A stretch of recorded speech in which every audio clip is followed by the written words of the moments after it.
This fucking guy. Let's go, Phoenix Suns fans. Let's go. I know tonight we wanted to win, but tonight really doesn't matter, right? What matters is what we acquired, who we acquired, what we gave up, and everything in between. What this means going forward. Matt Ishbia taking over. Oh my God, this is everything we have dreamed of, you guys. Like literally, this is everything we have dreamed of. It sets us up for the future. It lets Devin Booker be a prominent star in Arizona until he retires at the age of 39 if he wants to. Our championship window is open as long as Matt Ishbia's pocketbook remains full, right? So many things to get across. I want to get to the Twins. I want to get to how KD is going to fit into the offense. I really want to get into Darius Bazley. I've actually got quite a few things I really want to show you guys about Darius Bazley and how I think he could be better than Cam Johnson. I really do. And I'm going to explain why I think that. The buyout market, I don't know if I already said that. I'm just so excited about what we're talking about. There's so many things going forward, including tonight's game. What does it mean for Torrey Craig and those kind of guys, But Kevin Durant, and what this means to the Phoenix Suns. Everybody's going through the Barkley trade, what that felt like. You could talk about the Steve Nash acquisition. You could talk about Randy Johnson acquisition. I think from a purpose of a team loving a player so much and then trading him away for a necessary type of player, a star coming back. I kind of look to when the Sonics, this is when they were the Sonics, when they traded Gary Payton for Ray Allen. Kind of think about that. I don't know if anybody remembers, but they actually played each other that night. It was the Bucks versus the Sonics, and they flip-flop players, and they were just on the other sideline. Dude, Seattle had a meltdown. Everybody loved Gary Payton. You can't get rid of GP. You can't get rid of the glove, but they did it for Ray Allen. A rising star at that time, a rising star. I mean, he was killing it with the Bucks with him and Glenn Robinson. And that was like the closest thing I could think of giving away a player that is adored by a city and receiving an absolute superstar in return.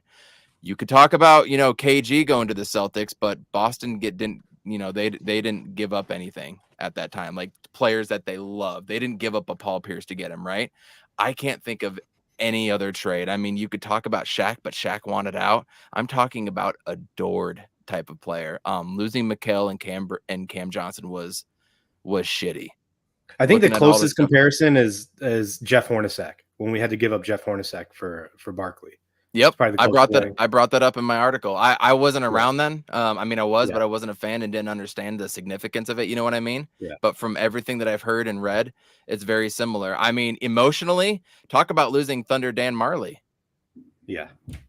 Same thing. That was huge. Salty, it has been a while since you've been on. Welcome back. Do you remember when Dan Marley got traded? Yeah, I remember all of this stuff because I don't know, it's so long ago, but the Barkley situation was crazy, man. Like truly, if you dice, we talked about this when you called me or whatever, but truly, like if you look at it like trade wise, Arizona just hasn't been a destination. I mean, we've always been that town that for whatever reason, it's just not been a destination. That's like for like all the sports, for the most part. The Cardinals are the Cardinals. We don't have to get into the Bidwills or whatever, but they've never been a destination for anything. The Suns were free agent destination with the Colangelos and stuff like that, but still these kind of trades don't happen. Let's just put it that way, because KD is arguably one of the best. I don't know where do you want to slot him? Top whatever, top 10 all time, top 15 Hall of Famer, all that, right? Yeah, and to be able to get him because this isn't a situation with like Emmitt Smith where he's coming to Cardinals and he's just washed, right? This is KD still is in his prime. You could talk about his averaging durability and stuff. Yeah, what's up? This season he's averaging 37-7. This season right now. Yeah, that's what he's averaging. I mean, he's almost 35 years old. his efficiency from 2-point is comparable to bigs at the rack, like how close they are with his true field goal percentage. This man is one of the best players ever. So this shit not only doesn't happen in Phoenix sports, because let's be honest, in the pro sports, it's all about the big markets, right? Oh, a name becomes available. Even in the NBA, it's like, oh, I guess he's going to the Lakers, or it's like AD goes to the Lakers, or even any rumor. It's like the Suns were never involved in any of that. Like they got Steve Nash via free agency. We talked about some of the other pickups. Those were free agent signings. But when it comes to this kind of a magnitude of a trade, the players didn't want to come here, number one, or because we had Sarver as an owner. There's so much that goes into it. There's never been anything like this. If you have a player of this magnitude, generally you will not let them go unless they become disgruntled. Shaq has to be comparable, right? I mean, he was traded at like sooner in his prime, so he went through and arguably could have won more with Kobe. But you look at game changers for a franchise, and I can think of Shaq as one of them. T-Mac traded to the Rockets. Yeah, but he didn't win a shit. You know what I'm saying? Like he doesn't bring that pedigree, because literally KD has 2 rings. This man is just, MVP caliber. Those type of players don't get available unless they get disgruntled. And then, like I said, the Suns were never the option. We got turned down by LaMarcus Aldridge and all these other clowns, like that was the option for the Suns. We're always get used. It's just like the Cardinals. We get used to like leverage other deals. Sean Payton and Peyton Manning, right? Yeah. That's exactly what generally happens in Phoenix. Almost signing LaMarcus Aldridge, right? That type of trash always happens. But what got it done was the reports that Matt Ishbia kind of pushed it. Jay, I want to get your thoughts on this. Burns and Gambo said it best. We don't want an owner that's going to step in and make all these decisions and whatnot, but we do want an owner that's going to be able to give a slight push, right? What did Ishbia do? Did he come and stand in and was like, hey, we're making this trade no matter what? Or is it now because he has control? This was open. I don't think we're ever going to know, but what do you think, Jay? I think this is kind of a key thing here to think about with Matt Ishbia moving forward. So Brian Windhorst today came on this morning, and he was just baffled by the whole process from this last summer to now, how this whole ownership situation got expedited so Matt Ishbia can take over the team. This usually happens after February, is what Wendy was saying. And he came in and he put basically did a B&E on the Suns arena, and he started taking charge. And by the article, it seemed well, even Flex today, if you listen to the Coast to Coast pod, sure did. Flex was saying that they've been in conversation since Friday of last week, and it's been trickling. And I guess the Nets were actually really compensating KD the best that they can, because shit hit the fan pretty quickly. So they were going to do their best and try to give KD the best opportunity he can, while also benefiting the Nets in some sort of way. Matt Ishbia definitely, I love what he did by closing the deal, because I feel like James Jones still wouldn't have pulled the trigger if it came to giving up Mikal Bridges. But it's something that had to be done, and I'm glad Matt is the one willing to, pull the trigger on that. Absolutely. Did you guys hear the Gambo talked about like what we were offering in the summer? Did you guys hear that? Yeah, I think I heard a part of it, but what did he say? So it was either picks and no players, or players and no picks, and he was like, it was an and or proposition. So James Jones, like you're saying, he seems to be really stuck on his ways, right? And Ishbia hit that I think he said, "Hey, let's do this." I think it was in there, and he's like, "Let's go for this."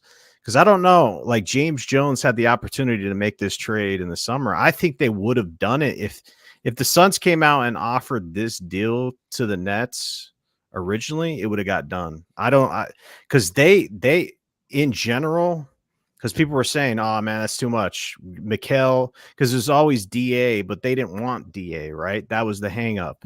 And then James Jones didn't want to deal Bridges. Hey, Cam Johnson, let's throw him in there.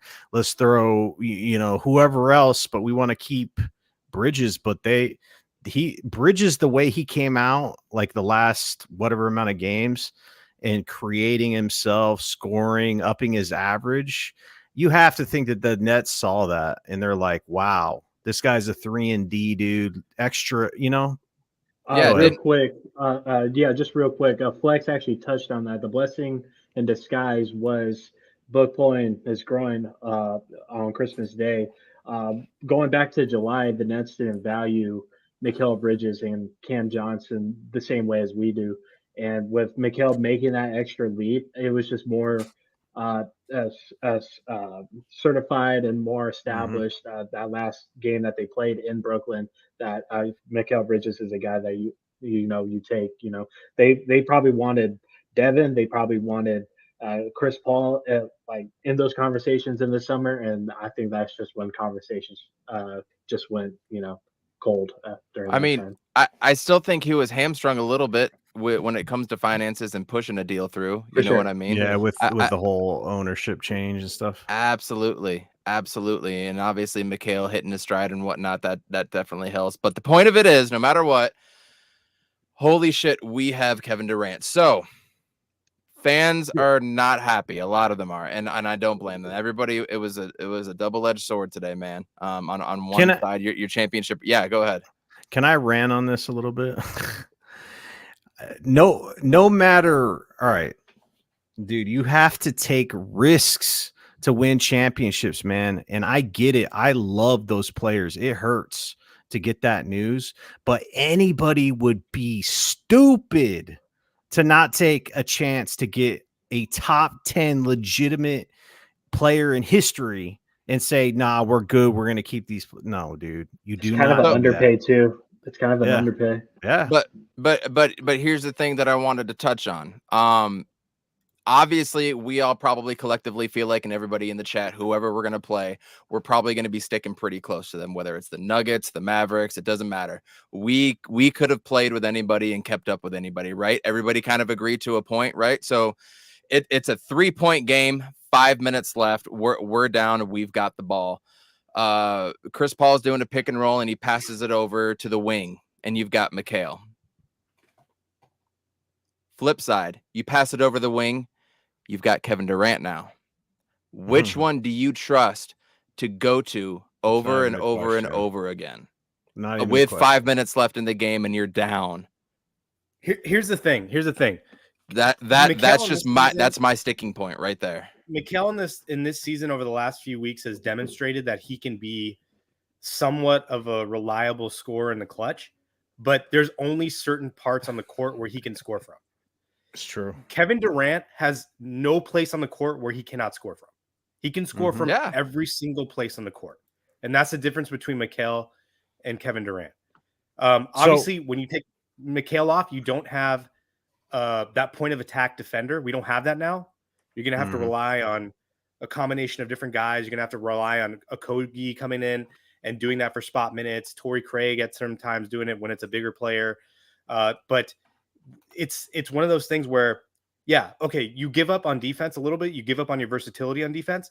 But now you have a 30-point scorer who can do basically anything that Devin Booker can do, probably a little bit better than Devin Booker can do it at this point in his career.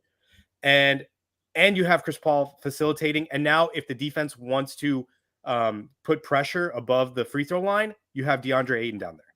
So I think this really unlocks DeAndre moving forward. He's going to, because right now he gets those mismatches and he can score in positions where it's a smaller defender. He's on fire. He's going to get open looks at the rim. He's going to get alley-oops. He's going to get just dunks, just being wide open. with this much action. And then the fact that you can put essentially everything that we ran for Cam Johnson and Mikal Bridges, now you run that with Kevin Durant. And can you expect what you're going to get out of that? I mean, that's insane. It's insane. I don't.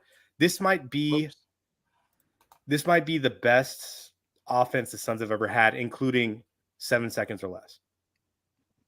Absolutely. JNS, welcome, man. You and I went back and forth quite a bit this summer. There's a whole thing to it and whatnot. But everything finally happened. KD in this offense, what are you excited to see? What are you expecting to see? Because I'm expecting pick and roll up the middle with Devin on one side and KD on the other side, and Tony buckets or Torrey Craig in the middle or in the far corner. What are you expecting to see from this now? Look, Sigma was saying it earlier. You get a chance to get a top 10 guy in the NBA at any time. You got to take that shot. A la Kawhi Leonard in Toronto. I mean, we can go down the list. There's those spots, you know. But the thing is, you know, to your point too, yeah, 5 seconds left. We pass it to the wing. What do you want? You know, Bridges or Durant, no brainer. But more, I think what we're gonna have, guys, is the fact that we have a 30-point scorer on the floor at all times. That's what we're gonna have. And I think what we've been missing over the last few seasons is when Devin Booker's off the floor, we always said, well, who is our scorer? Who's gonna go and score the ball? We've always had that issue. We don't have a, you know, go-to scorer outside of Devin Booker. Okay. So now we actually have someone that can command the offense, score at will, you know, outside of. And I think that's going to also allow Booker to go back to being himself, which he doesn't have to facilitate the offense as much. He doesn't have to do the other things that have been called upon or asked of him as of late that, to me, have kind of taken away from that killer Booker instinct that he's had the previous seasons before we find Chris.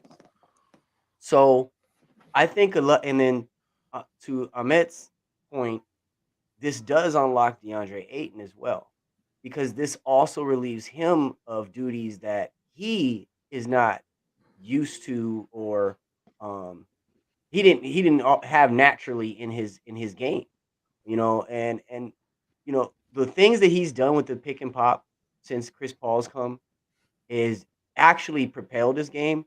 But we talk about this how many times, guys? DeAndre Ayton looks out of place, or DeAndre Ayton looks lost a lot of times in offense.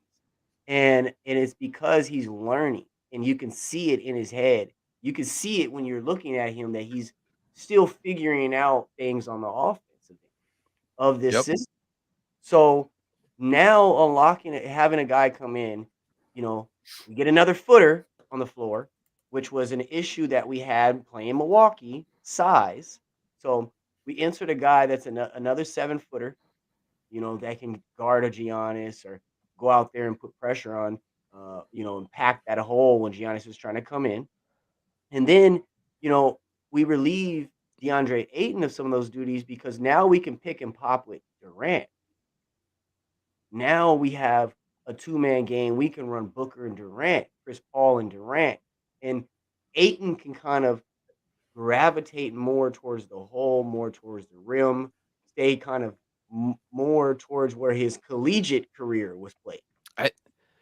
I don't think Monty's going to do that because we play such a team defense type of system. I think we're still going to see switches on the outside with Ayton just because that's what's going to be handed to us at that time, or it's going to be a transition or something.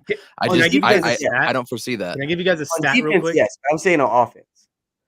I don't think it will change for offense, honestly. Let me give you guys a stat right now. Kevin Durant has more blocks than anybody on the Suns. Yeah, yeah, he does. So yeah. his length. So I know I'm talking about losing the point of attack defender, but having another 7-footer on the court with length that blocks shots with DeAndre Ayton, Chris Paul, Devin Booker, and then put in Bazley, put in TJ Warren, put whoever you want in there. Bazley's long too. You're going to have length. You're going to have ability to block shots. You're going to have deflections. You're going to have good defense. So, dude, KD's an underrated defender. I know I said what I said about a really good defender. He's underrated. Defender. Yeah, he definitely is. He definitely is. Just real quick, to add to the whole DA thing, because this guy Gabe keeps on questioning the whole Aiden situation. I love Gabe, by the way. He's my favorite protagonist. We appreciate you. The only reason why Jared Allen and Nick Claxton have a name and we know these guys is because KD can feed the big man. And he is amazing with entry passes, and he knows how to find these guys down low. And I don't know if you've been watching the last 3 seasons, but we suck with feeding DA the ball, and we keep on giving him the ball in the wrong spots. So, to your point, bringing that up, look at Nicholas Claxton's game. Look at how much it advanced since he got KD around. That's what I'm saying. So that's what I'm saying. One of the main things that you got to kind of look at when you're looking at this whole thing is the Suns literally got exposed, like worse than a lot of teams would ever be able to rebound from.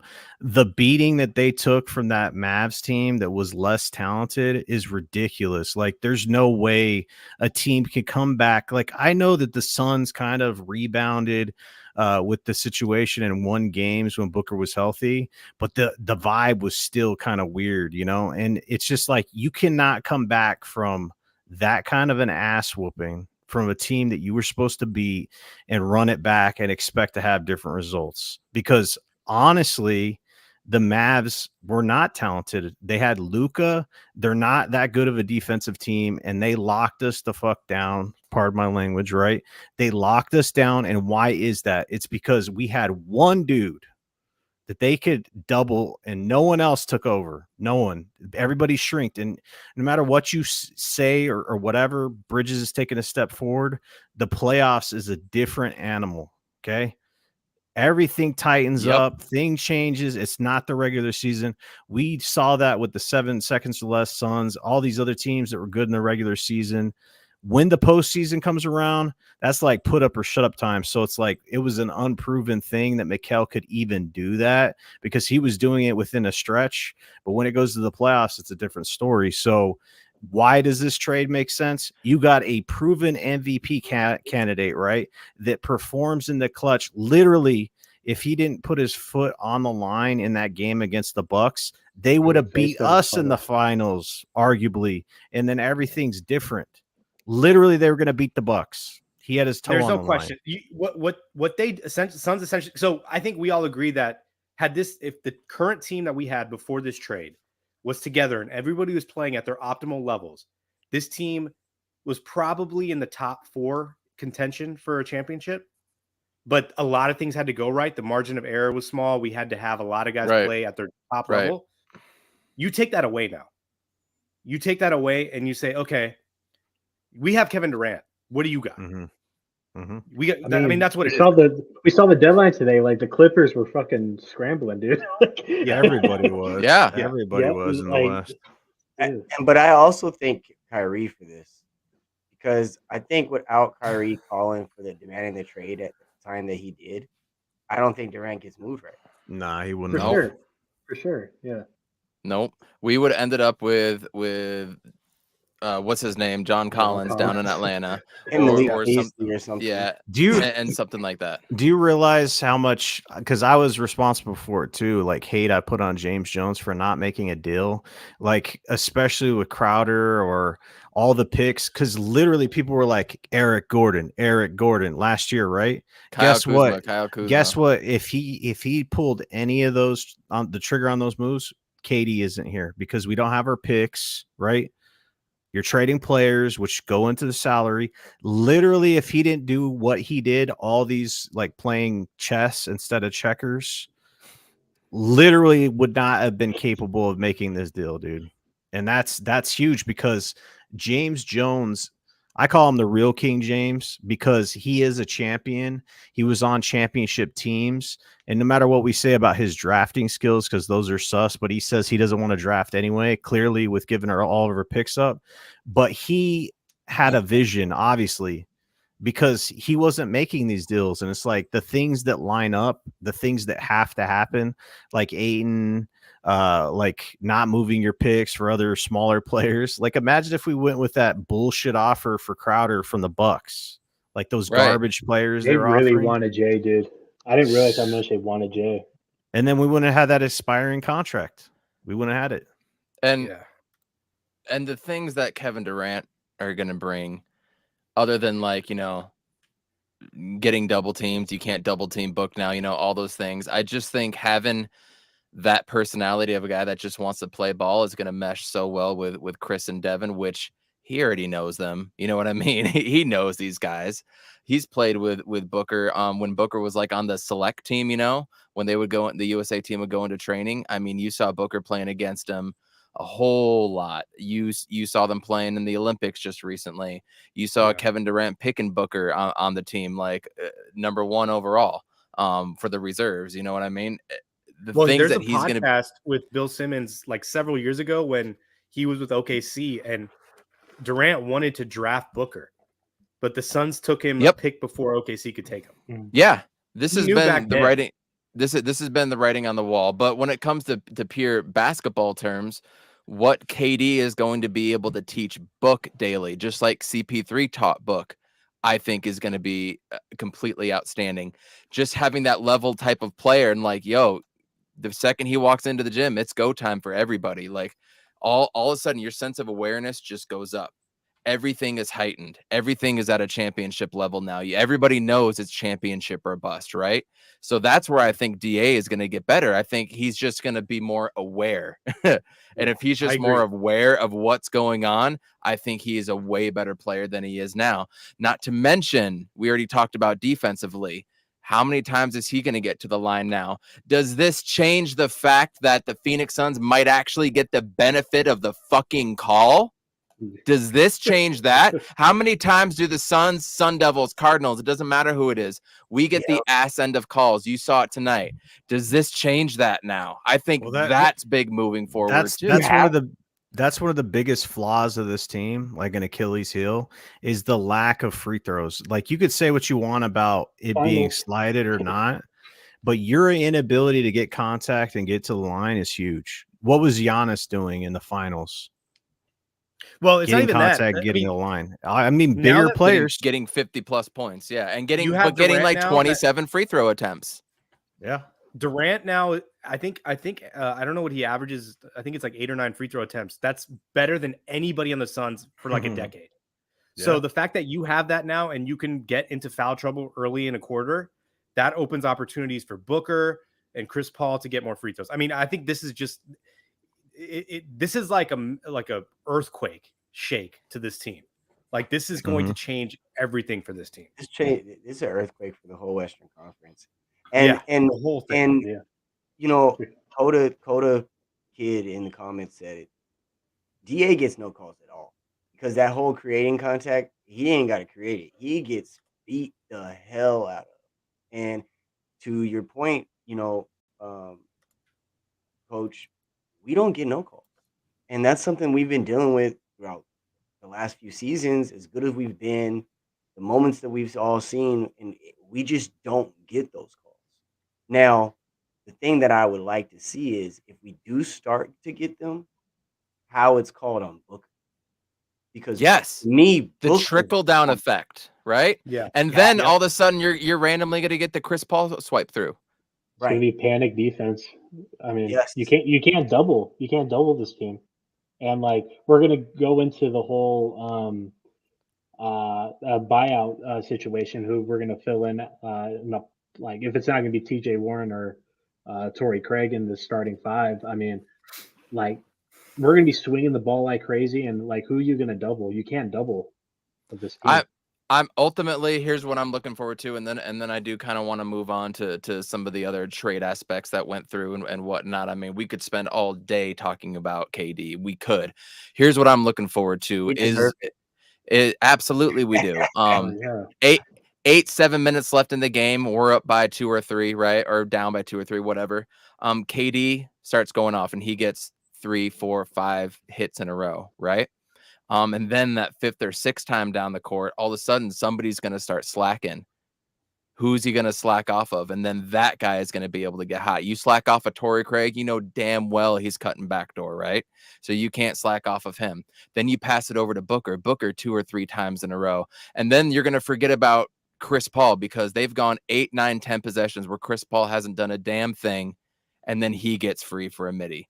That's the thing that I'm really looking forward to is when one of these dudes gets hot. How are they going to react? Because I am so damn excited to see what happens here.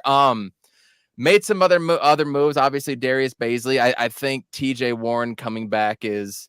I think it's just funny as hell. I mean, you can put all the cash consideration jokes aside now, right? I mean, he showed what he could. He showed what he could do with Indiana. Unfortunately, he got hurt. 17 points against us the other night. I want him to come off the bench though because we need a scoring punch off the bench. I don't want him starting. I want Torrey Craig, a role filler, a guy to muck it up. I think Voida just called it a guy that can come in and fuck shit up.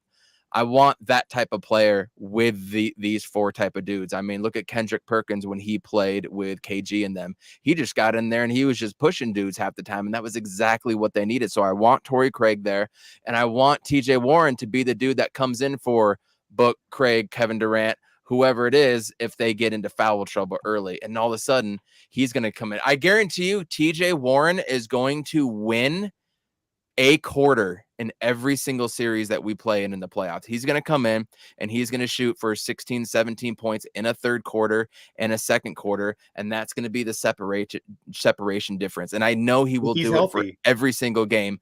We're not even talking about health this podcast, Amit. Everybody understands. But he has that. Glass man. We're not talking about the health. We're not putting that karma on us. We're not counting money like Money Guy here. We're not doing that shit anymore. I mean, I think TJ Warren's going to be able to be that dude. And then you look at the other guys. Wrap. Keep him in bubble wrap, baby. Keep him in the bubble. That's Damian Lee is going to be huge. He has to be able to hit that pull up 3, that spot up 3. He has to be able to do 3 for 5 too. Right? Landry Shamet, I don't give a damn. Campaign, and I'm pretending like we're not adding anybody else. I'm pretending like Campaign's coming back. Again, something else Voida said, but I completely agree with it, and I wanted to touch on it. All we need from you is to get past your first guy, hit a layup, or hit somebody else on the perimeter. Like, that's all we need from him now. But I don't even know if he's going to be used in the same type of positions he was. Yeah. Because now I don't think that he's going to be on the floor without a ball handler. No, I completely agree. But when he does get the ball and he has the opportunity, he will still do that, right? Who are we talking about? Campaign, when he does come back. Oh my God, Campaign. I know. I mean, he has. You want to know what? You want to know what Campaign's going to do? He's going to do what he always does: out of control to the rack. I was going to say which and blow a layup. There's the guy and then in the miss Western Conference 14 Finals days that put up 25 points. I mean, look, like either way, the way that they stagger this lineup now is insane. Because imagine Kevin Durant and Booker on the court when Chris Paul and DeAndre Ayton are off. Now imagine Kevin Durant on the court with DeAndre Ayton or Chris Paul and Kevin Durant. Like the lineups are like there's so many. We're always gonna have 30 points on the court. Can you imagine if we go just like as a throwout lineup just to get some rest, but we have Landale, Biyombo, and KD on the floor? Hey, if Jacques is like in the paint, he's pretty good. He goes straight up, and no one's really matching him up there. So I mean, that's all you really need. And the thing is, with all these guys, with all the injuries and everything coming into the season, and with Mikal Bridges pointing out in his interview at the Nesse that he was looking at Cam and they both kind of knew that one of them was going to get moved or both of them were going to get moved. I mean, that's why everything was so weird at media day and everything going forward. Like they knew like something was going to go down, and the way they acted and played throughout the season was so admirable, knowing that they were going to get moved, which is why I think Mikal started this thing. He's like, fuck it. I'm getting moved anyways. And he's doing all that shit right now. Right. But what this does is puts these players, the Damian Lee, the Josh Okogie who balled out tonight, those guys, instead of relying on them so damn much to play, make, and do all this stuff, they can now get into their roles and learn how to play that role perfectly, right? That's what this really does too. I wanna go off on Darius Bazley here. I'm gonna share my screen and I want to show you just some highlights here.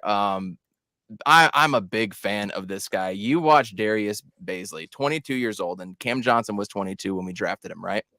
He's already played in the league for 3 years. This is a third or fourth year. I think it's his fourth season, but he's already played for quite a few years. First off, 6'9", 7-foot wingspan, already bigger than Cam, right? He shoots lefty. He can pull up. He's shooting a 40% clip, and he's only going to get better. But his ball handling and athleticism is already better than Cam Johnson. It's there. Defensively, Cam Johnson was very by the book and not missing rotations, right? He didn't have the athleticism to catch up or block shots. Now, Bazley can D 1 through 5, right? Again, only 22 years old. Watch this. Gets to the rim. Doesn't look good, but goes right back up and boom, boom, boom. That's something that we never saw from either of the twins, just that. So, I mean, you see the stature there. You see the athleticism. That's something that we were lacking, you know. We were lacking pure athleticism. Mikhail and Cam Johnson were not pure athletic. And I'm talking about jump out of the gym type of guys. You know what I mean? This brings that element back. It brings the element of guarding 1 through 5. It also brings the youth. But what we've seen from the Phoenix Suns as far as growing and developing players with Cam and Mikhail, I can 100% see this guy making the same exact type of progression year in and year out. I am so excited for this. This is way underrated, highly underrated. You bring him, Biyombo or Jock, whoever our backup 5 is, even if he could be a backup 5. And then you bring TJ Warren off the bench with Damian Lee, with Shaman, if you want to throw him in too, or with Okogie. Like, there is a lot of length and guys going out there being able to play their roles and cause chaos. I absolutely love this trade. This was very underrated. And Darth, if you're still in the chat, yep, I see you there. I think you mentioned something about savings too. I saw some ridiculous, like this is going to save us like $10 million and over the cap expenses and whatnot. Yeah. So just from that standpoint, it's awesome. So I rambled on about Darius Bazley because I'm so excited about him. What are your guys' thoughts? We probably didn't pay much attention to beforehand, but you're seeing the athleticism and the dunking ability and stuff now. What do you guys think? Yeah. No, so let me start off. So I remember him in the bubble, and I remember him in the regular season before we went to the bubble. I remember the Suns lost to OKC. He put up like 25 points. The guy was just pull up like that, right there, pull up 3 like that. He was doing that to the Suns. Yeah. I watched this guy and I go, he's got a lot of potential. Like I remember seeing that in 2020, right? In February or something. This dude is good. And the fact this was really a really important player for us to get, because after we lose Cam and Mikhail, we don't have any young players. So like meaning guys that have potential to grow. Like you're not expecting Campaign to become the next Chris Paul. You're not expecting Landry Shamet to become the next Booker. So this is the only guy that we have right now that has potential to be something great. And I honestly, I would start him with that 5, with those 4 guys, with his length, just to see what he can do with that lineup. I mean, you don't have to do it every night. You might have to start Torrey Craig in certain positions when you have Paul George and Kawhi Leonard or whatever. But I think it's just I think it's a perfect thing to do with Dario, because Dario, he had a limit to him. I mean, he could actually play fantastic with KD, but this is more potential. This is what we need. Probably true. And real quick, and he's played with Chris Paul before back in OKC, by the way. Yeah. Who else wants to jump? Jay Ness, you want to jump in with Darius Bazley? Yeah, Bazley's really good. Bazley was supposed to be. They had projected him to kind of start this year, but he just got lost in that shuffle out there. They, you got the Williams. Was it Jalen? Or no, not Jalen Williams. Jalen Williams, and then the other William too, the Jalen Williams. And then they brought in Holmgren. They got Poku that'll come back eventually. Right. And then Waiters, he stepped up. He's progressing well. So it was just a lot over there. And kind of like we had the guard log jam over here a few years back. We just had a lot of people at the same position that were needed playing time, and we couldn't give it all to them. And so I think that was one of the biggest reasons why we ended up getting him. But to your point, Coach, this was a very, very, very undercover steal of a move. Because, like you said, we get rid of Cam, but we replace him with another young guy that still his trajectory is still in the same direction of Cam. And I think that he has a little bit more tools in his bag than Cam did as well, with athleticism, being able to, like you said, handle defenders. And that was always my thing about Cam too, because he was he's not the biggest dude, so he's not big for 4.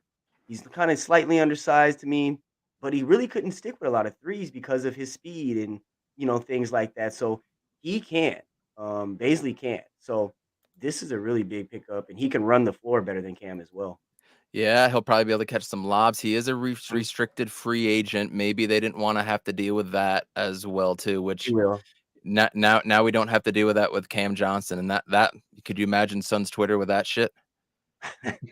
No, I want to talk on that briefly because I do have a connection with like Bridges when I see him, in the post about him leaving and shit. But with Cam Johnson, I wasn't really sold on him like a lot of people was. I think he's brittle. I think a lot of the injury concerns that he was trying to develop parts of his game that he's just too slow to do. Like his, he'll develop more and stuff like that, but what he's going to command with with his next contract, it didn't fit in with the Suns, like it's true.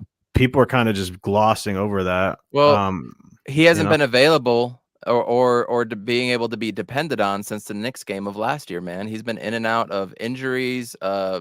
He didn't show up in the playoffs last year. Because you see flashes, right? Like the game winner he had, then boom, the next day he's injured, or it's like he has these stretches where you're like, oh my God, he's turning the corner. This guy is crazy. And then it's just like nothing, disappear or whatever. So go ahead. No, I was just saying, I just think that he is a starting power forward in this league, guaranteed. But like you said, he's brittle. He's better at the 3 than he is at the 4. But you really need him to play the 4. Mm-hmm. It's annoying as hell, but that's true. He's gonna defend, and when he's in the game, between him, Okogie, Ish, whoever it may be, they're gonna defend their best players, and I really like that this opens up a small ball 5 because I wasn't sold on Torrey Craig being a small ball 5. I just wanted to stick to his 3-4 backup role or his 12 to 15 minute role. So and Bazley has a lot of experience playing small ball 5 for OKC. He's played a lot of minutes at small ball 5. Yeah. Did you guys talk about the possibility of Reggie already? No, we haven't gotten to that. You want to get into that, you guys? Should we get into all that fun stuff? We might as well right now. Go ahead. I have one quick thing about Dansby, and I wasn't too familiar with his game. I've heard of his name a couple of times and stuff. So I did some digging once we made the move. He has one of the better defensive efficiency ratings on the team, and he's kind of like one of the only guys that play defense for OKC right now. And after watching highlight after highlight and talking to OKC fans over Twitter, a lot of them have high praise for him. He's a really strong 3-and-D guy. If he develops that left-handed jumper a little bit more, he can definitely be dangerous for just pull-up shots. His release is a lot quicker than Torrey Craig's. It's a lot more efficient than Torrey Craig's. And when it comes to running a small ball 5, Ish kind of lost his touch. So this is definitely a guy that we can look towards to actually make a very good impact, and he has like no injury history whatsoever, so he doesn't seem like the brittle guy. He looks sneaky strong because watching those highlights, he was moving Jaylen Brown, he was manipulating defenses within the paint, so like he knows how to throw that weight around, and that's exactly what we need for this team. I completely agree. Versatility, man. this brings us more versatility. Speaking of versatility and adding players. But before we go to Reggie, real quick, because I was That's just who you wanted to go with. What are you talking about? I know we're gonna go to Reggie. It's gonna segue in there, but the Saban Lee thing, because I was thinking about campaign and the guards while you were talking as well. Saban Lee can kind of, if he keeps projecting away, I think that he can kind of take over campaign. I don't disagree. I really like what Saban. I see you shaking your head down there, Amit. No, they could have a mid off together to be. I mean, mid, you know? but whoever, I mean, if we do pick up Reggie Jackson to flip a coin, and one of them can be our third string. What I've noticed with Saban Lee is he's indecisive. He gets to the rack. He passes when he's not supposed to. I don't know. But he has tenacity and he has athleticism and he has like a will. So I think keeping Saban Lee over Dwayne Washington was a smart thing to do.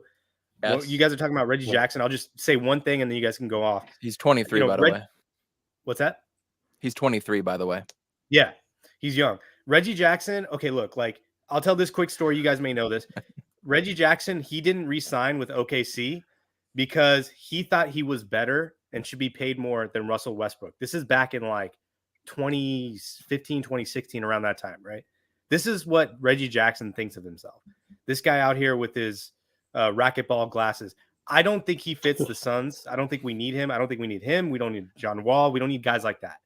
In fact, I would say that Campaign is a better point guard than he is. He's heating up. It's not a bad take, and considering how Campaign was playing before he got injured, he was one of the better point guards in the league. So I mean, it's not a bad take. Wasn't Reggie garbage this year? Like his 3-point shooting was just not good.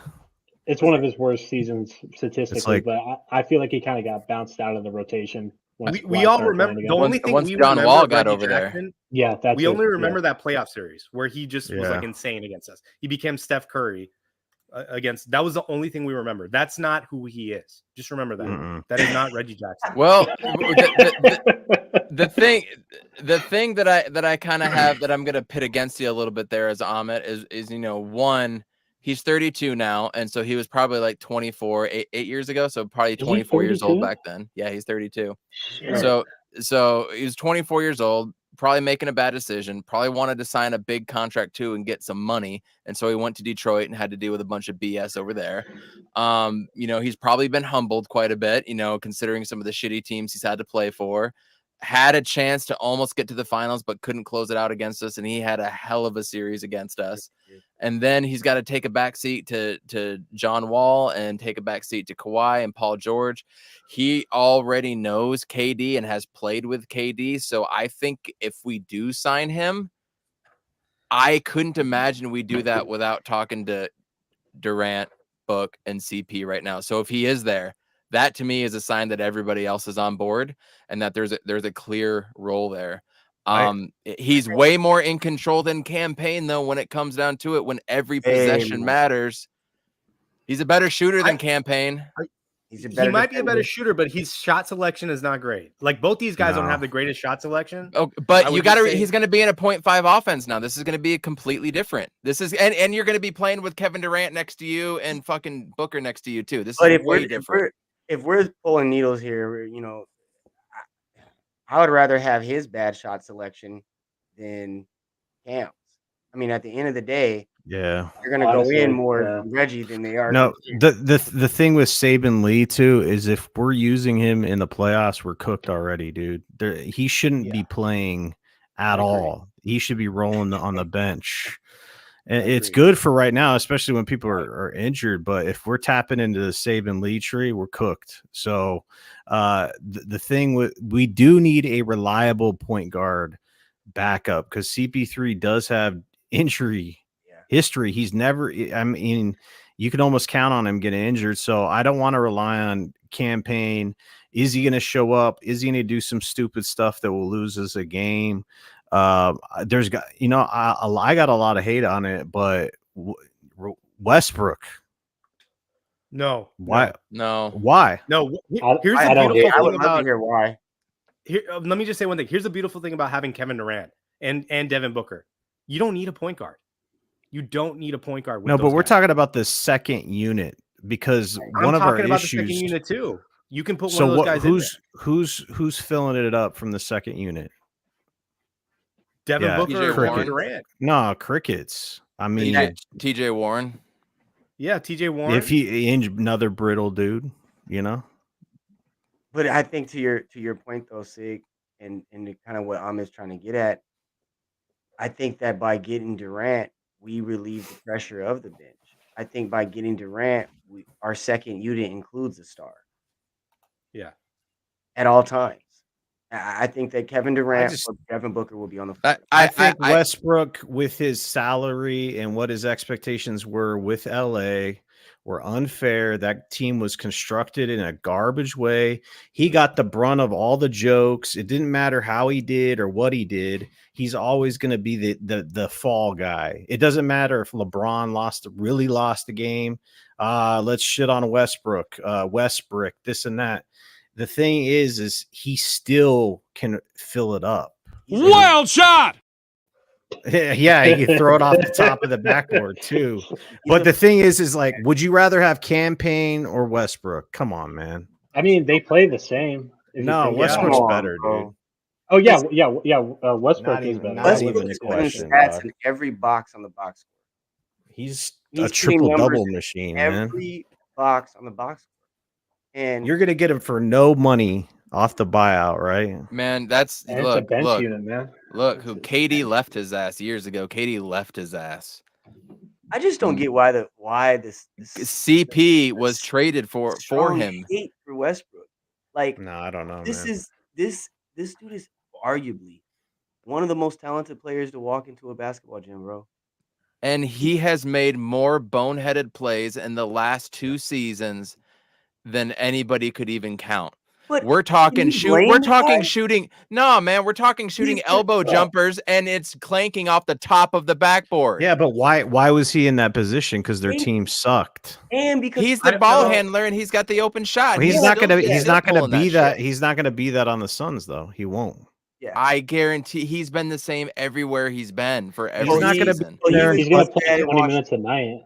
So he was that bad in Washington. He was that bad in OKC. He was that bad in Houston as well. He was great in DC. Listen, he was really good in way. DC. He plays one way. He's a hooper. And that one way, when you come to a team with LeBron, you can't play that way with LeBron. And it didn't work with KD.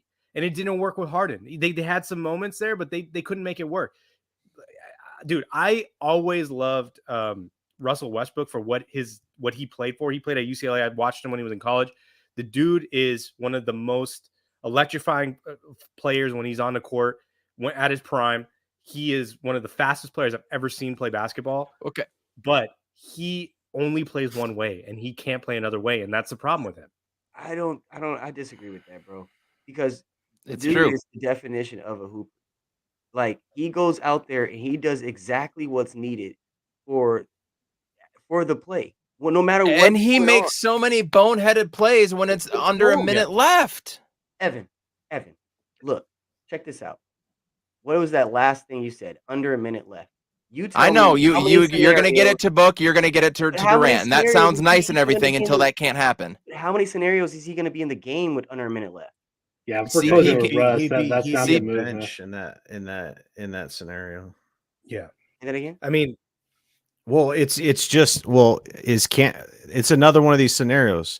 If Westbrook is in there in clutch time, you're cooked already, dude. So that's not a question. In the game, he's not going to be in there at clutch time. At the end of the day, I think everybody will agree. Whoever we do acquire via buyout, they're already going to get the seal of approval from Monty, from Book, from Kevin Durant. So whoever we do bring in, if KD wants Russell Westbrook back, I am fucking for it. Like, let me just start there. I don't want the guy on my team, but if KD wants him, sure. Here's the red carpet. This is the best steak place. Here's an extra $100. Whatever you need, Russ. Like, I will bring in anybody that KD wants. But I am completely with Amit and against you guys on this one. I don't see that working in our system, and I could be completely wrong there, but I agree with Amit on this. JJ, you please. to get off the Westbrook thing, because I'm on board if everybody else is. I think if he's running with the bench unit and he could do his thing with TJ Warren and campaign and just facilitate around that and him playing 20 minutes a night and not closing with him, I think he can flourish. And he did that when he was playing in DC, when Harden was out, when he was with the Rockets. He was able to do his thing, and he put up a lot of wins when Harden was out. So he has that in the tank. And I love LeBron. Like I'll die on any hill with LeBron, but putting Russ with LeBron was one of the dumbest fucking mistakes LeBron could have ever. It wasn't even just putting it Russ with LeBron. It was Russ, LeBron, and AD, and then what else? What were you guys going to do? Shooting. Yeah. No shooting. And Russ didn't work with Harden, right? But Russ started to work with Beal at the end of the Wizards season. 2-3 seasons ago. That I remember they won like 14 really straight to end the season. So it worked with that type of player, which is more like how would you play if every L was associated to you, no matter what you did? So I think how would you do? What would you do? No, so you're making a great fair point. I think what you're saying actually is more of a LeBron thing than a Westbrook thing, because I think the whole LeBron narrative changed to anybody he plays with is not good enough for him to be able to play with. It started with that Cleveland team where basically they had Jay Crowder, they had that whole squad, they traded out for that whole Utah team, right? Dwayne Wade, and then right. Like it's kind of been this thing where if you play with LeBron, and this is one of the things where I don't think he's a GOAT, is that it's all about his narrative. So you're a trade piece to him when you play with him. Like he said in a press conference on Saturday, he was like, yeah, I'm really disappointed that we didn't get Kyrie. The only way you get Kyrie is if you trade Westbrook. There's no other way that team could make that deal unless you trade Anthony Davis. So it's very clearly he's talking about Westbrook when he says, I'm disappointed that we didn't get Kyrie. But that's pretty fucked up to say to somebody on your team. That's to our point is Westbrook psychologically has been, excuse my French, fucked this season.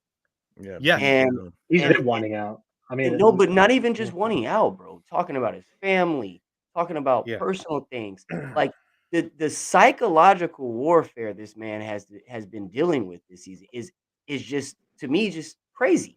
So yeah, you're going to have some bricks off the side of the freaking backboard when there's 30,000 fans yelling Westbrook, and his wife and his son are over there. There's so many other things going on in that man's mind. To me, that is totally fair. Russ can cook bench players. He can cook bench players. He can. He's still at that point. So that's where I'm at, honestly. That's fair. Let's get into you're kind of turning me a little bit, but I'll go back to my point. Whoever Katie wants to sign, I'm rolling the red carpet out. I want to go quickly through these dudes. I have a preference, but I want to hear everybody here. Obviously we will probably add more than one. I think we're all hoping we add more than one on the buyout market, considering that you hear like Kevin Love and stuff out there. But here are three guys I've kind of targeted. Terrence Ross, Justin Holiday. That's my one. Will Barton. Terrence So quickly, Ross. out of those three, if you had to choose one, give me a quick why. JJ, you were quick to say so. So why Terrence Ross? Terrence Ross has been on my radar for the last 3 seasons. Same. He is Baller. a mini Harrison Barnes. Dude can like light it up from just about anywhere. He can mid you to death, and his 3-point shot is uncanny. It's very underrated in the league. If you add him in the starting 5, he will cook and he will fit in the system seamlessly. He is definitely my number one. That's Terrence Ross. JNS. Just to piggyback, because he put it out there very well. But that last part, Terrence Ross, you sign him, he's added to the starting lineup right away. Period. And I think that's a good one.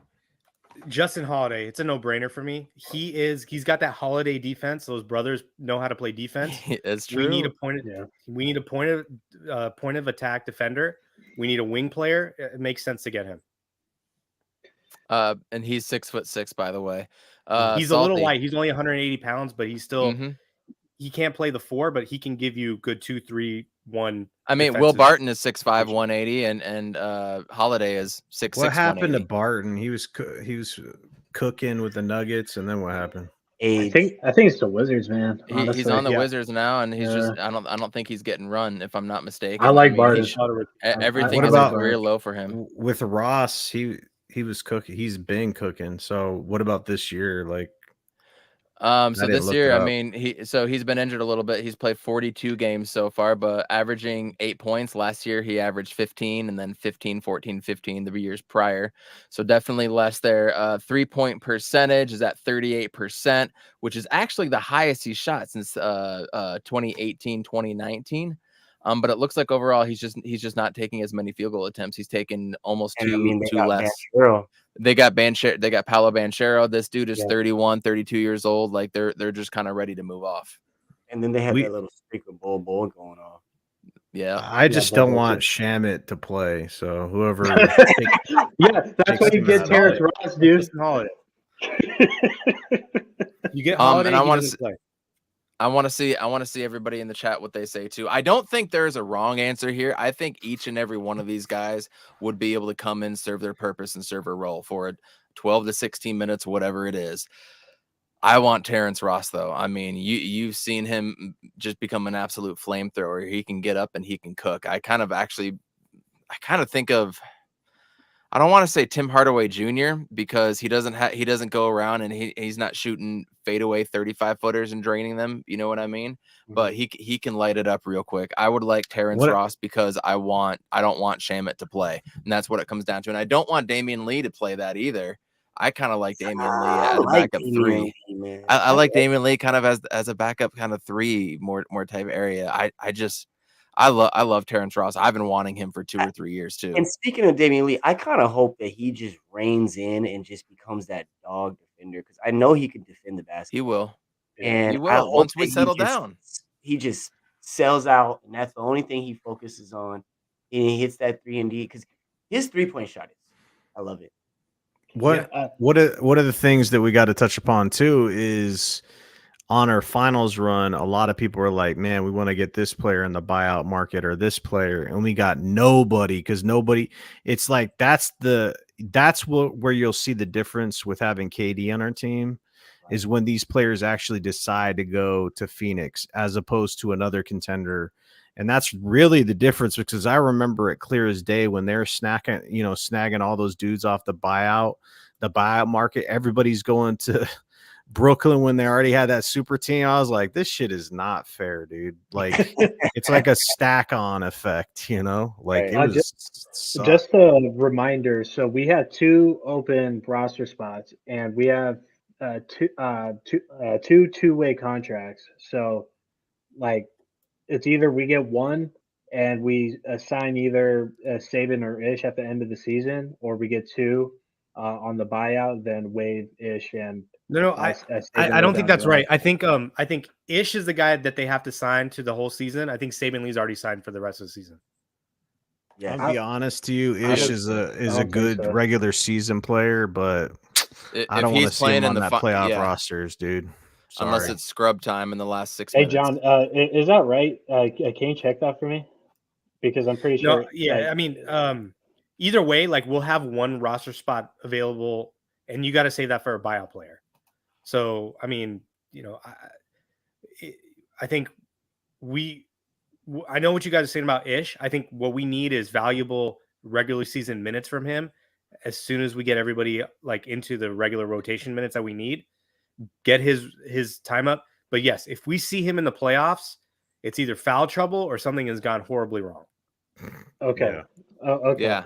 I might have misspoken then. Because I was worried about that because Saban just basically took Dwayne Washington's contract. So that's why. B-Dog. Hey, I'm like Terrence Ross would be such a plus for this team. He's not getting a lot of traction just because he's been sort of injured this year. But if Harrison Barnes was up here, we wouldn't be having this conversation. But he is the closest thing to Harrison Barnes for this team, and he would just fit perfectly. But Justin Holiday would be a nice pickup. I really didn't give too much thought to that. But to your point on Justin Holiday, if we pick up Justin Holiday, we can keep him for a couple of years, and then now we're moving away from Cam. Honestly, to me, Right. Okay. Either player, you know, I gotta admit, I think you guys have kind of sold me on Russell Westbrook a little bit, bro. I'm telling you, at the end of the day, the second unit needs its own engine. To me, yes, the second unit needs its own engine. Brings more athleticism. And why not put a freaking convertible or a freaking a damn Viper engine down there and let that dude perform? Like that's what Russell Westbrook is. You got hot rod. I keep in mind we're probably going to be pulling Chris Paul at the 6, 7, 8 mark, even potentially.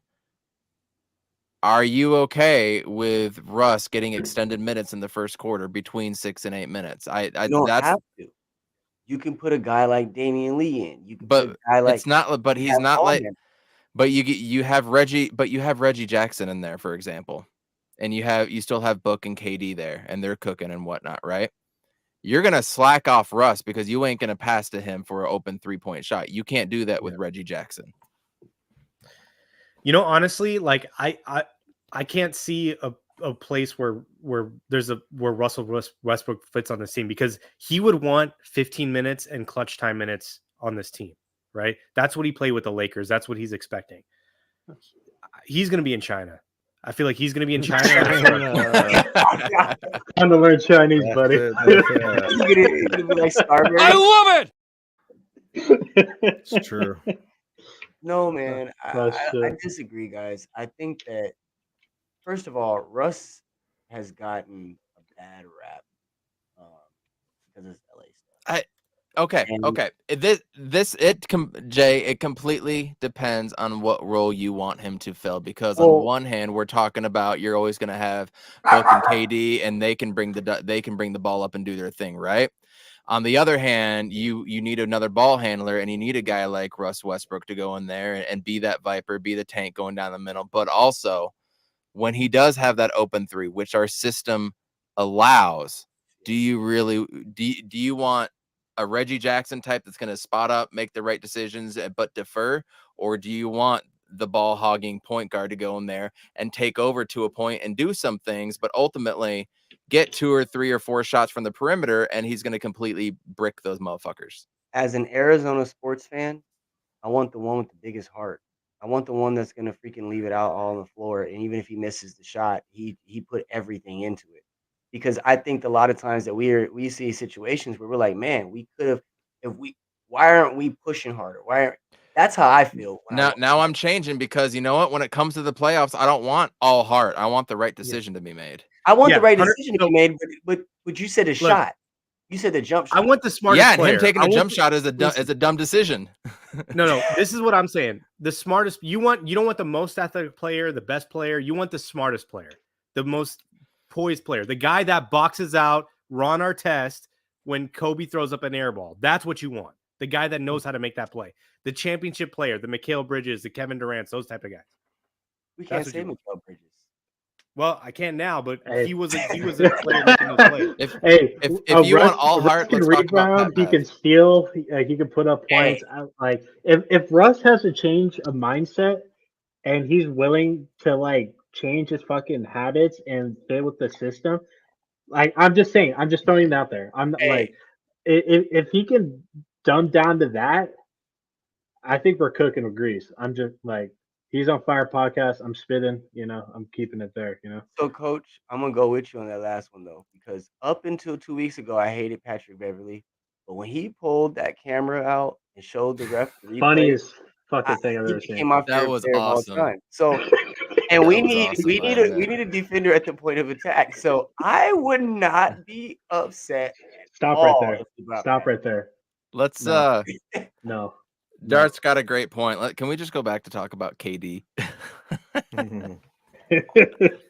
Fucking John. Let's go. Moving forward, even after this, people are all worried about, our depth, which is funny. We don't have that issue right now, to be honest. I think we have enough to get 8 to 9 guys to play in the playoffs, because your rotation goes down anyways. But moving forward after this, once we see what Kevin Durant does for Devin Booker, what he does for DeAndre Ayton, I now fully think Ayton's going to be able to come through on the other end looking a lot better than what he did coming into this year. I hope so, at least. And I'll eat that crow, you know. But once we see what those effects are and we see Devin Booker in the middle of his prime, you know, we got so many free agents out there in the next 2 or 3 years. Who knows who's going to want to come? If you listen to Coast Pod, they ran in 3 years. Who are the free agents? It's Luka, SGA, Tatum, Embiid, Giannis. Who is not going to want to come play for Booker at that point? You know, the future is just incredible for this franchise. And it's funny because I stopped podcasting for about 6 months because I was tired of what the Sun Devils were doing and their bullshit and Ray Anderson and all that BS. I was tired of what the Cardinals were doing and handing the keys back to Kime and Cliff Kingsbury. Thank God that's over with. And all the shit going down with Sarver. I lost my interest and I lost my passion. This has completely reignited me from through my soul and down to my feet, man. I feel as good now as I felt going into the playoffs last year with JaVale McGee and company and everybody on that team. This has completely reignited me, and I hope this reignites everybody watching. I hope it reignites Phoenix as well, too, because, y'all, we deserve a championship. There were people on Facebook and on my Facebook feed, people from Michigan and Georgia that, you know, they're Bulldogs and Falcons fans and Michigan fans and Pistons fans, always kind of dogging me a little bit. But a lot of them came out today and they were like, you know, I always kind of like the Suns, you know, they were always the underdog, but now they got KD and F that. And I'm like, what are you we're still the underdog. We still haven't won shit. Isn't this our time to shine? Isn't now the prime moment for us to rise up after everybody talks shit on the Suns all season coming into this year? It was a moratorium or whatever they put it coming into the media day, losing those 8 or 10 in a row by like 40 plus points and everybody was dogging for us. Isn't this the perfect time for us to come back and win? And aren't we still the underdog? Salty, I want to start with you. Do you still feel like we're an underdog? Or is 1,000,000%, dude. Right? What the fuck is everybody else thinking? I don't get that. Nah, man. I mean, it's the KD so much baggage, right? No, there's so much that goes into trying to actually win a championship. Like, it's crazy. Injuries, LSLA, right, Darth? LSLA. Just everything. So it's like we haven't.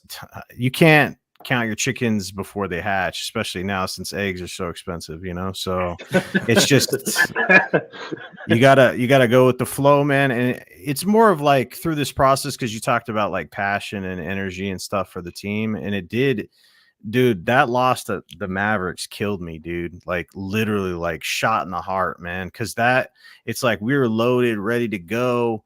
Man, we're going to revenge the finals loss and then just get shit on by Luka, who we could have drafted. It was like the worst case scenario. And it's just like everybody was saying how bad it was going to be and blah, blah, blah.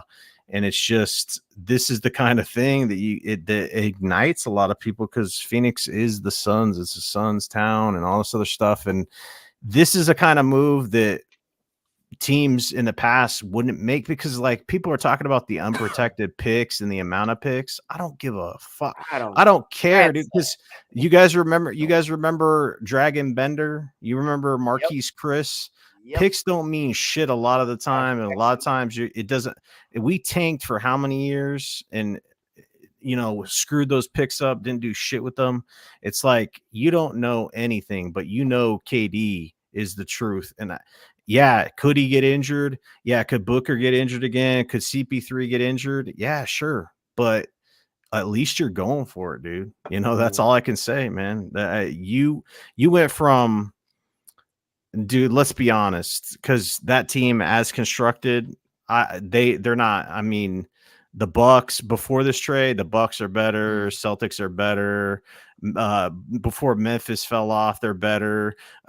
Nuggets are better. Like, there's so many teams that were better than the Suns. It's like if they didn't make this move, it's just now it's dude, the playoffs are gonna be nutty, dude. Nutty. Could you imagine the Western Conference? You could have a first round matchup of Luca and Kyrie versus Katie and this, Katie a book. That could be your first round matchup. You could have the Golden State Warriors as a play-in team, and then you could play them in the first round. This shit is going to be like, you think the NCAA the NCAA tournament's wild. This shit's going to be, I don't even know, man. The ratings are going to be insane. The one thing go ahead. The one thing that I was going to say, though, the one thing that I'm happy about with this, though, is this is the first time where after a major blockbuster trade, I wasn't hanging my head like, damn, they just pushed us that much. Yeah, JNS. Yeah. Like, you know what I'm saying? Like every time when the Lakers got AD, I was like, fuck, now we got to figure something out. You know what I mean? Like every time. The day before, you guys, someone stabbed me in my heart when Kyrie that trade popped up on my screen. I almost had a heart attack. I said, really? You go put, and I don't really think Kyrie and Luka are gonna be championship material together. I think they're gonna hurt. They're gonna fuck some shit up. Can we talk about them a little bit? Because we really haven't talked about that acquisition. I'm not totally moved by it. Look, star power. I'm intrigued. Yeah, star power wise, out of this world. And no, please. Yeah. And please. By the way, the Magic beat the Nuggets tonight. If you want to talk about parity. I didn't see that. So explain to me how the Lakers construction was garbage for specific reasons, because it had huge weaknesses and flaws in the construction of it. And please tell me how two ball dominant stars are going to make that shit work. I really would like to know how you would draw that up. This is they have to outscore. They have to outscore the other team. And their defense they sucks literally ass. have to each put up 30+ points with double-digit assists. That's for not that team enough. To win. Not and enough.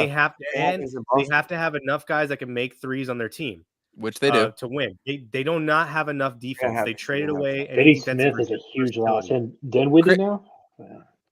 Christian Wood, Reggie Bullock, Tim Hardaway Jr. That's not enough 3-point shooting. That's more than we got. No, so you mean to tell me that after ball hogging Luka, right? Because I don't know. By the way, I don't know what the percentage is of how often he has the ball in his hand, but it's a lot. So you mean to tell me he's gonna go from that to being like, all right, Kyrie, it's just like, I don't know. I'm curious. The thing about it is, Eddie, hold on one second, JNS. Eddie Johnson said, every great player realizes that they need help at some point. Is Luka going to realize he actually needs the help? And I think that's what it comes down to. And we don't know realizing it. It's about getting the right type. Yeah, I don't think Luka is going to adjust. I think it's going to be Kyrie adjusting more. So Kyrie's going to be a spot up. Kyrie's going to be off. Well, Kyrie's going to be a spot up shooter. What's his shot percentage off the rip? Luka's the only one in that scenario. Luka's the only one that can adjust his game and still be. But Kyrie already played with KD and James Harden. They took turns. That they only played 16 games and LeBron together. And Tatum. Yeah, but those 16 games that those three guys played together, the three most ISO heavy guys in the NBA, they were like 14-2. I'm not saying that this is going to work. I'm just saying in the playoffs or just regular season. Just regular season. Yeah. I think that was a comment. They only played but they could fill it up in the regular seasons. I just think the whole time they were together, playoffs and regular seasons. I think they're going to win a lot in the regular season, but in the playoffs, it's not going to work. Their defense is not good enough. Right personnel. It's just, I don't know. It'd be intriguing to have a matchup of the Suns versus the Mavs, and it might happen first round. I'll say one thing about the Mavericks.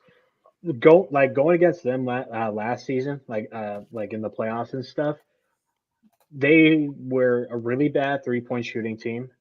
They lived and died by the three. I was okay with that. Their defense was one of the worst at that time within the playoffs. I was okay with that.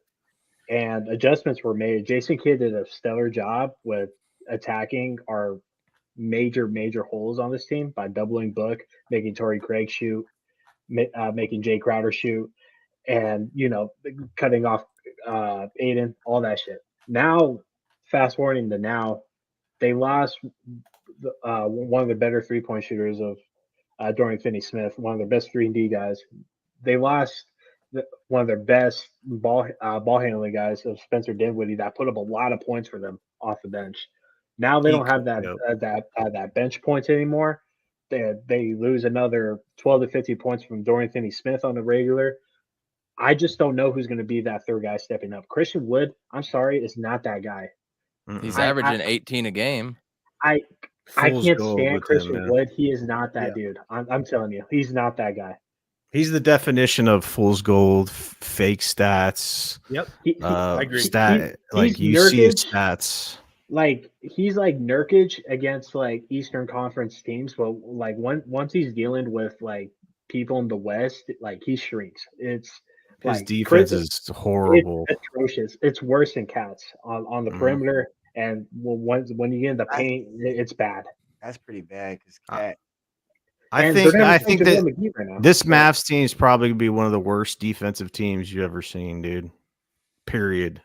I think they're going to win. They're definitely going to outscore a lot of teams, but the series, I don't know. But I think I really don't. But I think that's going to be to your guys' kind of to Jay's point. That's going to be their memo. That's going to be their thing. You know, so how many points? We're just going to try to outscore them. Period. And beat them back after the score. Beat them to the other side. And that's, I think, where Kyrie's going to come in, is pushing the ball off of scores, pushing the ball off of rebounds and things like that more. I think that's where you're going to see him dominate as much. And Luka's still going to be Luka, man. And I think that's where they're going to end up fighting. Like, they're going to end up arguing. Yeah.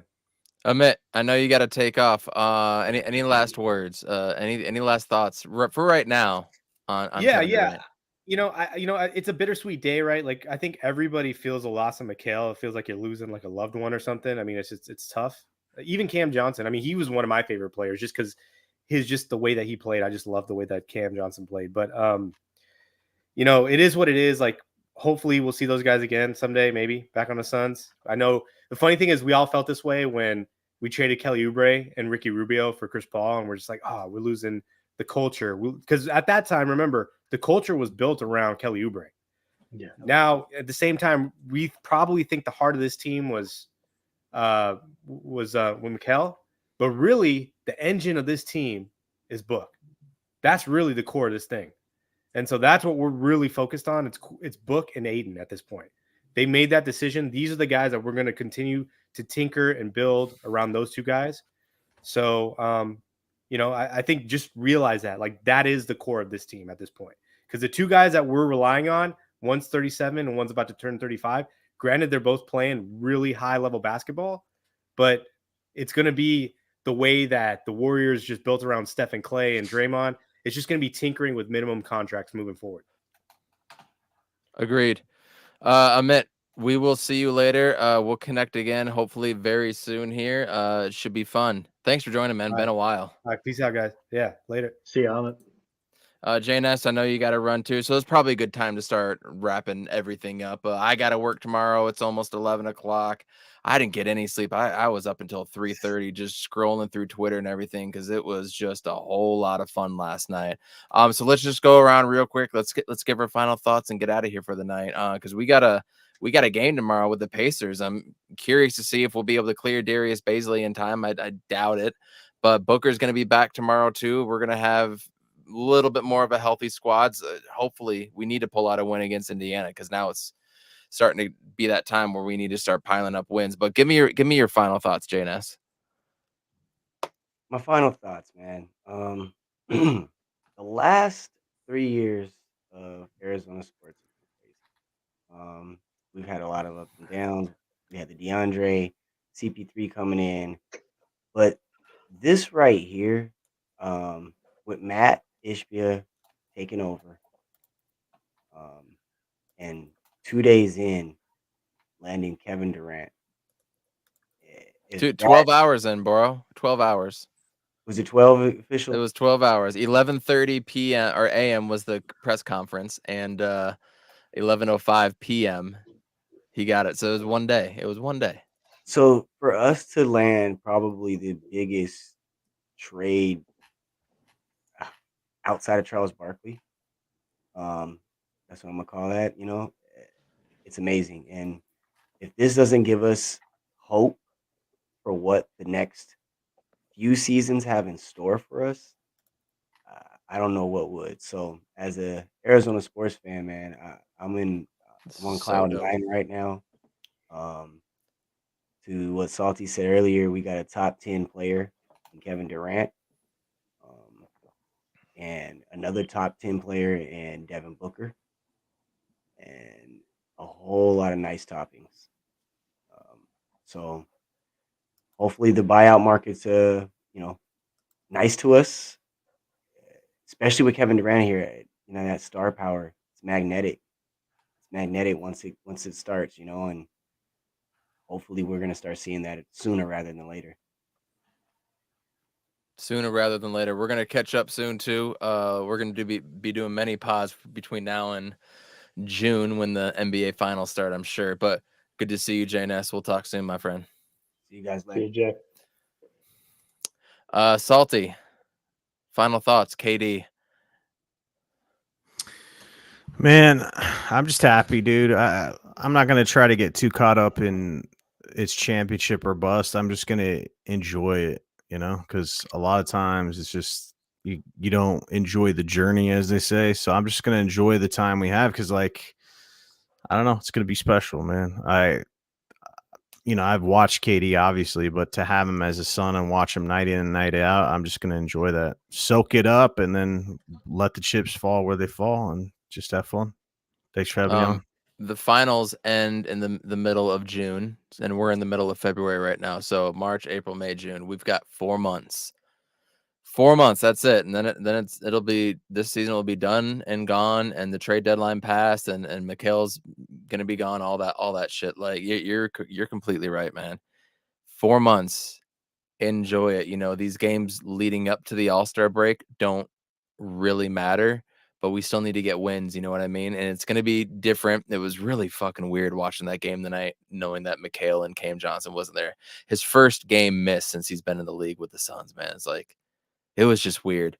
So this is a nice little healing period. I'm glad after tomorrow we got 3 days off and don't play again until Tuesday. That's going to be clutch. But he's right. Enjoy the ride. JJ, the co-host with the Mo host. I don't know. Talk to me. Today was a very emotional day for me. It took me a long time last night to go to sleep. My mind was just racing about all the possibilities. But what really hit Yes. me was around 4 o'clock when the Phoenix Suns Instagram page finally put out a thank you post to Dario, Jay Crowder, Mikal Bridges, and Cam Johnson. And with all that after, it was highlight reel after compilation video of Mikal Bridges' best moments and Cam Johnson's as well. And we've been watching these guys for 4.5 years. I was so excited when the Suns picked up Mikal. I thought it was a steal at the time. He was It very was. sought after in that draft, and that's one of the he's already down as one of the best Phoenix Suns players to me. He's one of my favorites ever. If he's gonna go on this wall, I'm gonna get something to remember him. I'm definitely gonna buy a Brooklyn Nets jersey for him and Cam, and I'm gonna have it in here. I'm gonna make it a point every week to watch at least two Nets games to make sure these guys are doing all right. But Mikal, he's basically right back at home. His family's on the opposite side of the bridge, and then he got Jalen Brunson and Josh Hart there. I think he's gonna be just fine, and he got Cam Johnson there too. And they're cool with Jay Crowder as well. Of course he's with Milwaukee now, but it seems like everybody's still intertwined together, and that's all I can really ask. There's no burnt bridges there. Their next game is Saturday Um, at 4 o'clock on NBA TV, so everybody can watch. I am going to be watching that game. I'm gonna be watching for sure. So, yeah, it hurts that one of my favorite Suns players ever is gone, but we got Kevin Durant, man, and I would beat myself 20 years from now if I was thinking about like we really could have What had ifs? KD. Yeah, the what if would have killed me. So the fact that we're taking a swing at this is, That's the point. I can die with this, that we actually took a swing at this opportunity, and to see everybody write us off at the beginning of the season after us losing against Dallas. We went from being laughing stocks to a super team soon as KD is added. It's just sort of funny. It just shows how people switch up real quick. So I'm gonna enjoy it, like Salty said. I'm gonna cherish every game. I'm gonna try to make it to that OKC game. Hopefully that's KD's debut. Soon as jerseys hit the site, I'm gonna order a couple. Tax returns coming. I'm gonna be cashing out. But I just can't wait. It's a great day to be a Phoenix Suns fan. New owner, top 10 player of all time, possible championships, and I said that plural. There's a lot of opportunity here. And I'm glad we're doing this podcast, man. I'm so stoked. Absolutely. I kind of felt like this was when we traded away Dan Marley, when we traded away Michael Finley and AC Green. AC Green was a huge fan favorite.